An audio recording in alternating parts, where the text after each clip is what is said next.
Hi dears, എന്താണ് നിങ്ങളുടെ person ഈ ഒരു ഇയർ എൻഡിങ്ങിൽ നിങ്ങളോട് പറയാനായിട്ട് ആഗ്രഹിക്കുന്നത്? Thank you for being A part of my life. എൻ്റെ ജീവിതത്തിൻ്റെ ഭാഗമായതിന് നന്ദി. Every moment spend with you it precious for me. ഓരോ നിമിഷവും നിൻ്റെ കൂടെ ഉള്ളത് എനിക്ക് വളരെയധികം പ്രഷ്യസ് ആണ്. I wish I could treat you better. ഞാൻ ചിന്തിക്കുന്നത് എനിക്ക് നിന്നെ ഇതിനേക്കാളും നന്നായിട്ട് ട്രീറ്റ് ചെയ്യാൻ സാധിക്കുമെന്നുള്ളതാണ്.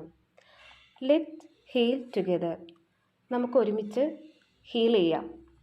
I can forget my first love. എനിക്ക് എൻ്റെ ആദ്യത്തെ പ്രണയം ഒന്നും എനിക്ക് മറക്കാൻ പറ്റുന്നില്ല. Let's talk and clear our misunderstanding. നമ്മുടെ തെറ്റിദ്ധാരണകളെ നമുക്ക് സംസാരിച്ച് മാറ്റാം. Thank you for your stand in my favour. I want to fall in love with again and again. Last, you are my strength.